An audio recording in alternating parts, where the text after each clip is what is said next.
السلام عليكم ورحمة الله. بداية خلونا نكسب الصلاة على النبي محمد. اللهم صل وسلم وبارك على سيدنا محمد. إخوتي الأكارم، أنا منشئ محتوى فيديو على مواقع التواصل الاجتماعي، فيسبوك، انستغرام، يوتيوب، ومن جديد تيك توك، يعني مشي أسبوع تقريبا. ما تبقى من مواقع التواصل الاجتماعي إلي تقريبا سنة ونص عم نشتغل، ولكن بشكل متقطع. على كل حال، ما بهذا الموضوع بتاتا.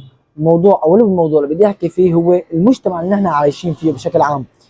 يعني انا لما عم بصور فيديو، عم بنشر فكره او عم بشتغل شيء، يعني مجتمعنا سبحان الله تفكيره محصور، او تفكيره ضمن نطاق مغلق او منغلق فينا نقول. طبعا ما فينا نحدد على المجتمع كله، هن فئه صغيره من المجتمع.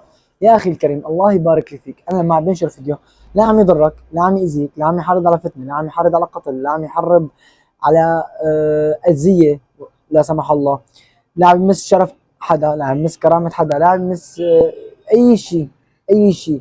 يعني مثلا منزل فيديو على سبيل المثال من باب الترفيه، تقليد لحدا، من باب الدعابه مثلا، من باب الترفيه. تمام. فهذا الفيديو لما عم بنشره ما عم بمسك باذيه او بضرر لا سمح الله.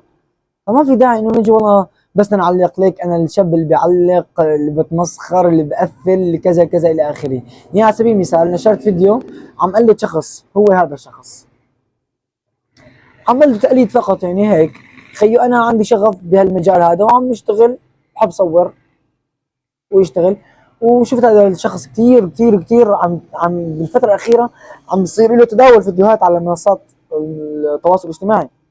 فحبيت انه اقلد الفكره تبعته او اقلده كشخص، انه هو بجوز كمان يكون انسان عاقل راشد. انا سبحان الله يعني صحيح الفكره تبعته انه هي عاديه او بتجيب الضحكه، او بجوز بعض من الناس يشوفوها مسخره، ولكن يا اخي هي عم تضحك بالاخير، عم يشوفوه من باب الضحك. وما كل شيء انا بصوره او بنشره او كذا هو بمثل حياتي الشخصيه او بمثلني انا كشخص. تمام. يعني فيك تقول هذا عباره عن تمثيل، عن تقليد، عن الى اخره. ما بعرف شو بدي احكي، بس رجاء قبل ما تعلق او قبل ما تكتب تعليقك ادرسه منيح، وتاكد من الشخص منيح اللي عم تعلق له. بجوز تكسر مشاعره، بجوز تاذيه، بجوز توقف بطريقه تكون انت مثلا عقبه بطريقه انه ما يكمل المجال اللي عم يمشي فيه. يعني طالما هو ماشي بمجال او بشيء ما عم يأذي حدا، ما عم يضر حدا، ما عم يحرض على فتنه، ما عم يحرض على قتل، ما عم يحرض على اذيه لا سمح الله، ما عم يحرض على اي شيء من هدول، لا بتمس كرامة حدا، لا بتمس شرف حدا، لا بتمس دين، لا بتمس كذا كذا كذا إلى آخره. أخي الكريم، الله يبارك لي فيك، يا رب يكتب أجرك. فما في داعي نحن نعلق تعليق سلبي أو نعلق تعليق تافه أو إلى آخره. يعني خيو على سبيل المثال شفت لي منشور لإلي، بدي أحكي أنا عن حالي كشخص. تمام. عجبك، على راسي وعيني، فيك تعليق تعليق حلو، تعليق يدل على حسن سلوكك، حسن أخلاقك، حسن تربيتك مثلا على سبيل المثال. ما فينا نعلق تعليق سلبي أخي الكريم. الله يبارك فيك.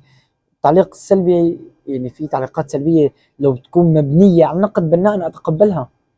وهاي آخر مرة بدي أطلع أحكي بهيك شيء، أول مرة وآخر مرة بدي أطلع أحكي بهذا الشيء، بهذا الأمر.